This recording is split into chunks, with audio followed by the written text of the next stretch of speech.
Sheriff Adrian Cole stood handcuffed against the hood of his own SUV, the polished black paint cold under his palms, while Officer Ethan Miller worked a hand into the inside pocket of his jacket. Ethan pulled out a leather wallet, opened it out of habit, and went completely still. A county sheriff's badge caught the parking lot light. "Sir," Ethan said, his voice suddenly smaller than it had been 2 minutes earlier. Sergeant Laura Ortiz stepped in fast. "Remove the cuffs now." "Not yet," Adrian said. Nobody moved. Somewhere behind him he could hear Richard Sterling's breathing change, quick and shallow, the sound of a man doing math he didn't like the answer to. Adrian kept his voice level, the same voice he'd used for 25 years, walking into rooms that had already decided something about him before he opened his mouth. "I want the exact time that badge was found written down," he said. "I want both body cameras preserved, untouched, starting from before either patrol car arrived. I want the original 911 call preserved, along with the complete dispatch record. I want my wrists photographed before these cuffs come off. And I want this vehicle's ownership verified through the registration and the key record, not through anything I'm carrying in my jacket." Laura's jaw tightened, but she nodded once and reached for her radio. Ethan and Laura wore the patch of the Belridge Police Department, a municipal agency that had no reporting relationship to the county sheriff's office at all. Adrian had been elected 2 years earlier, ran a department covering unincorporated county land 30 miles from here, and had shaken maybe a dozen Belridge officers' hands at joint task force meetings in all that time. There was no reason for either of them to have recognized his face, and in the dim lot, in plain clothes, there hadn't been. The badge could have ended this in 10 seconds. Adrian wasn't going to let it erase the 20 minutes that came before it. 20 minutes earlier, none of this existed yet. Westlake Commons sat at the edge of downtown Belridge, a glass and limestone development with a private club, 3 restaurants that didn't print prices on their menus, corporate offices with tinted windows, and a small traffic control station tucked near the parking structure, staffed by an employee whose job mostly involved waving delivery trucks toward the loading dock. Adrian had just left a regional community safety meeting inside the development's conference center, still in the plain dark jacket and open-collar shirt he wore to meetings where he wanted to be heard as a neighbor rather than announced as a sheriff. He carried his phone, his wallet, and his vehicle key, nothing else. He crossed the lot toward a black luxury SUV and pressed the key. The headlights flashed once. The side mirrors unfolded with a soft mechanical hum. The doors unlocked with an audible click, followed by a short confirmation tone from inside the cabin. Richard Sterling, standing near the vehicle with his wife Vanessa, watched every second of it happen. And then he moved to the driver's door and put his hand flat against it, blocking Adrian's path. Vanessa lifted her phone and started recording 4 full seconds after the SUV had already answered to Adrian's key. "I'm going to need you to step back," Richard said. "This is my vehicle," Adrian said, calm, unhurried. "I'd ask you to move your hand off the door." "I don't think it is," Richard said. Richard ran a development firm with 2 active contracts tied to the city, and he'd spent enough years walking through spaces like this one, believing they answered to him first, that a stranger's calm certainty read, to him, as something closer to defiance than fact. Adrian didn't raise his voice. "I can show you. Electronic registration's on my phone right now, or there's a paper copy in the glove compartment if you'd rather see that instead." Richard didn't move his hand. "You're not getting into that glove compartment."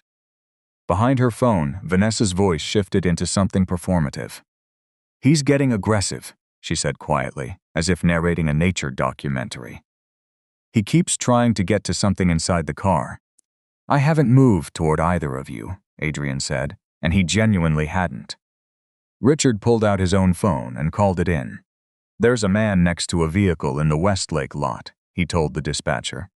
"I don't think it's his." The dispatcher asked a routine follow-up, and Richard's answer changed shape slightly. "He might be trying to steal it," he said next. "He's got some kind of electronic device in his hand." That device was Adrian's key fob, resting in his palm exactly where it had been since he'd pressed the button. "He's confronting us," Richard continued, his tone climbing. "He won't back away, his tone's getting hostile." "Is he armed?" the dispatcher asked. There was a pause just long enough to notice. "I don't know," Richard said. "He might be. He's not letting us leave." He hadn't seen a weapon, he said it anyway, because saying it changed which units would respond and how fast.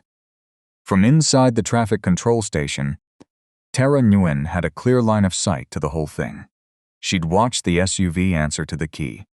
She'd watched Richard plant himself at the driver's door afterward, not before. She'd watched the man in the dark jacket keep his distance, hands empty, voice level. She'd watched the couple stand with two clear paths to their own car the entire time, never once trying to use either one. She pulled up the parking entry log. The vehicle had entered 40 minutes earlier, under a registered plate. No theft report existed anywhere in the system. Richard Sterling's company held 2 active contracts with the city. Tara knew that.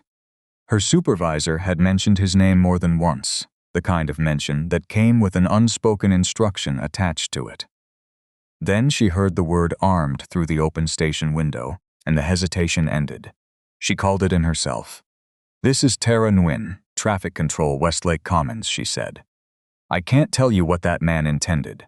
I can only tell you what I actually saw." She gave her name, her exact location, the vehicle's plate, the timestamp, the fact that the SUV had visibly responded to his key before the other caller ever touched the door. Her account went into the system exactly as she gave it, and landed in a secondary notes field. Several screens back from the active call, while Richard's escalating narrative stayed pinned at the top of the dispatch display where every responding unit would see it first. Ethan arrived first, his screen showing suspected vehicle theft, escalating confrontation, possibly armed subject. Laura pulled in seconds later, reading the same 3 lines. Neither had seen Tara's contradiction yet. Adrian recognized the formation the moment both cars angled in and kept his hands visible. "My wallet's inside my jacket," he said. "My ID and badge are right beside it.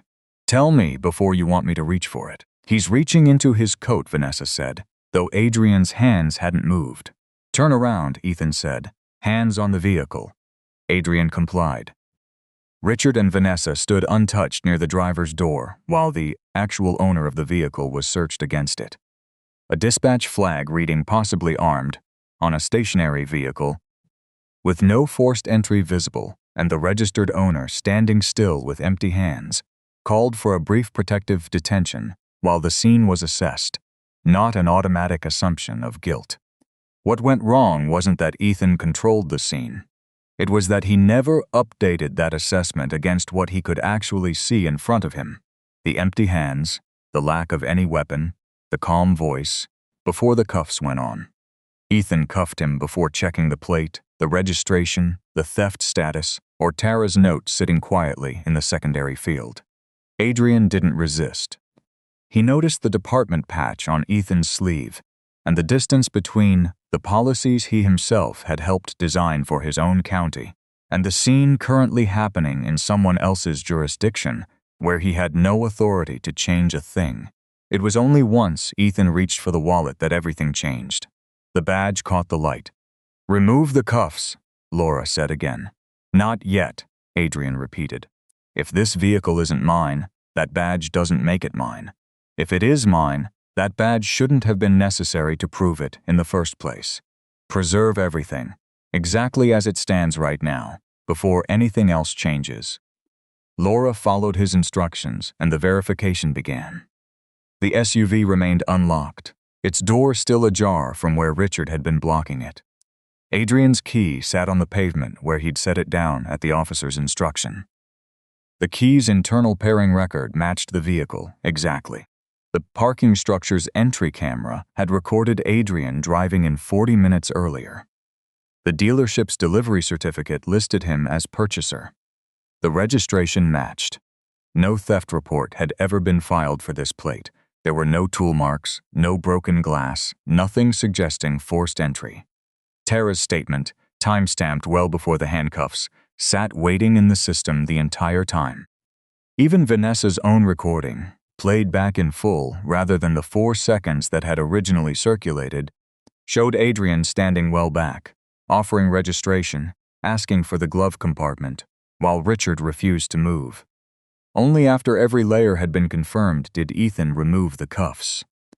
Someone photographed the red marks on Adrian's wrists and logged the release time beside them. Richard's story didn't hold for more than a few minutes once questions started. He first claimed he'd believed the SUV belonged to a friend. Asked for that friend's name, he shifted to a vague story about cloned key signals. Confronted with his own recorded weapons claim, he landed on a third explanation. His tone felt threatening, he said. "I know what I felt." Vanessa insisted her video proved aggression, until investigators played the full unedited file back to her rather than the clipped version she'd already begun sharing.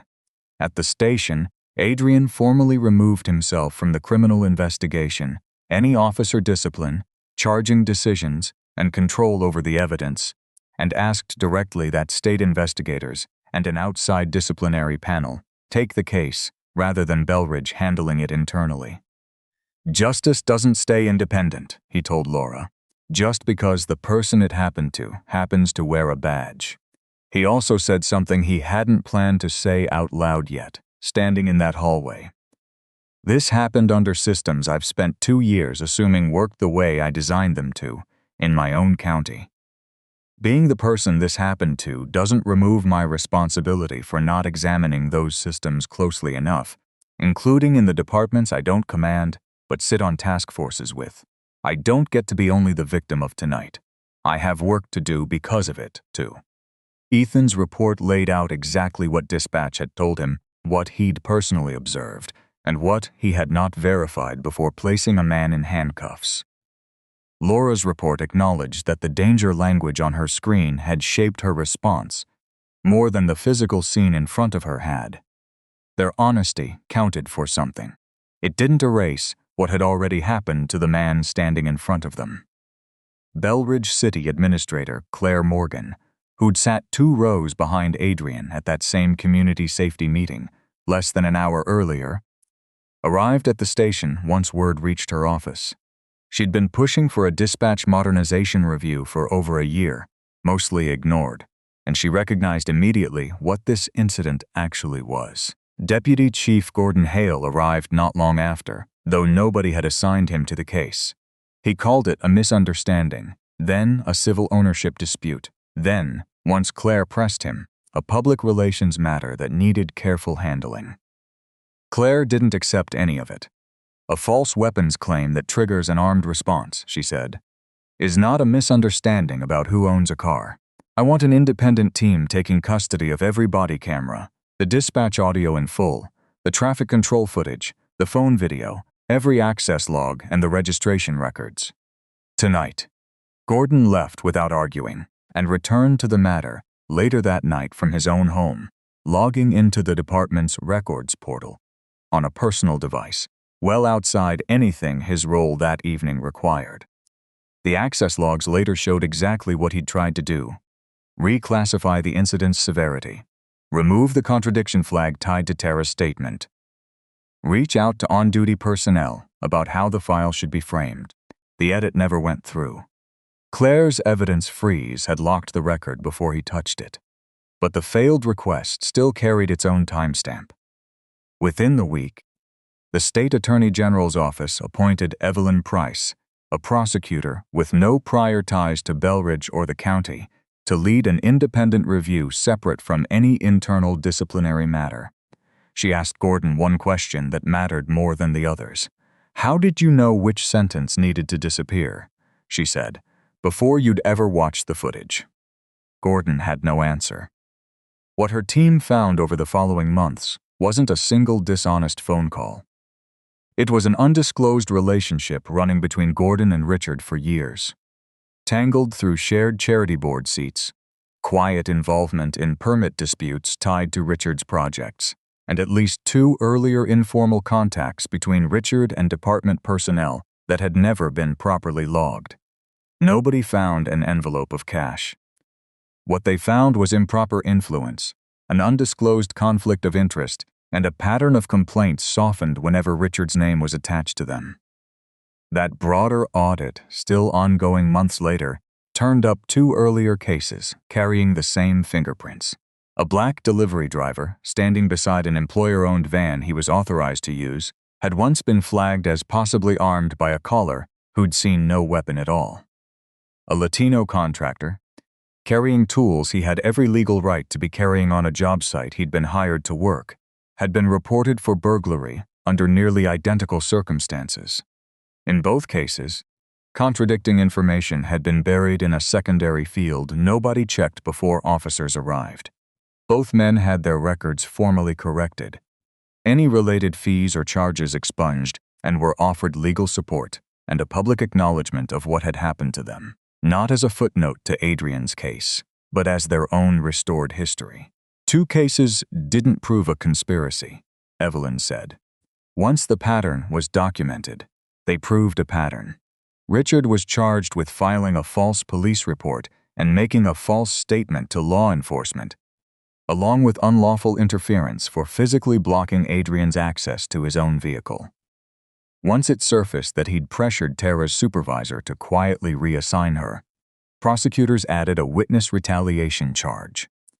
Tara herself was granted formal whistleblower protection and the right to remain in her position, along with the department's written acknowledgement of what she'd risked by making that call.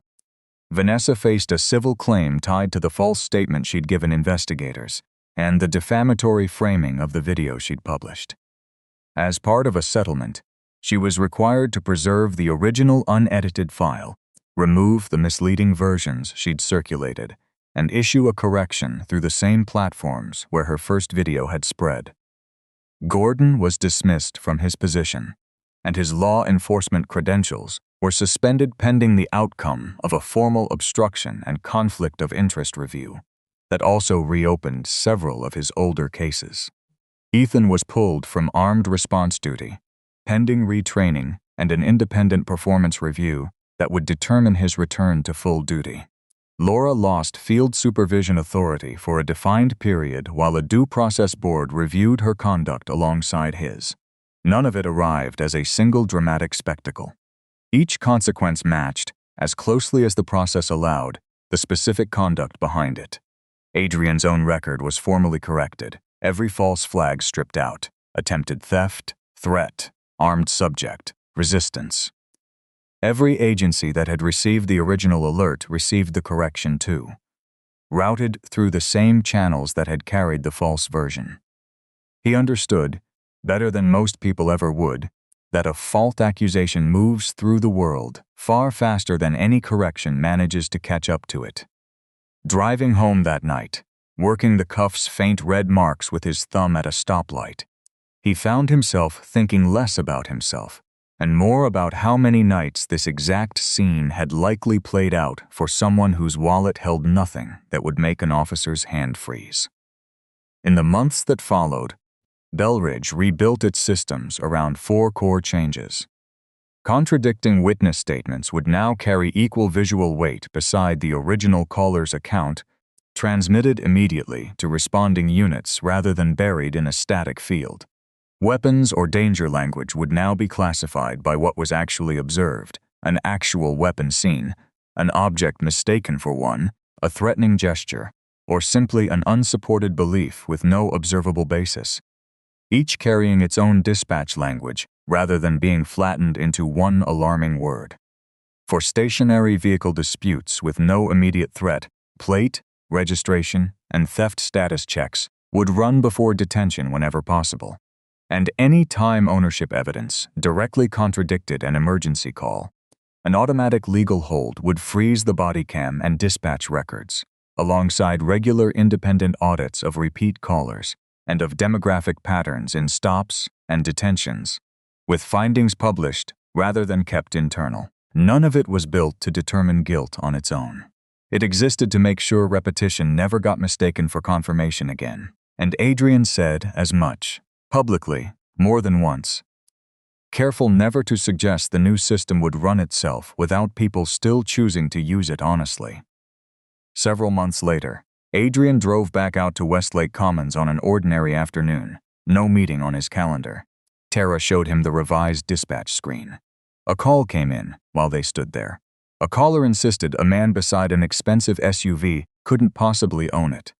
The dispatcher logged it under a new heading, Unverified Claim. Behind it, the system pulled the plate, checked the registration, confirmed theft status, before any unit left the lot. The suspect field stayed locked, empty, refusing to fill itself in on assumption alone. Adrian set his own vehicle key down on the counter for a moment, while Tara finished walking him through it. Nobody in the room asked to see his badge. Nobody needed to. Should an unsupported claim that someone might be armed be treated differently by dispatchers than a confirmed weapon sighting? Tell us what you think in the comments.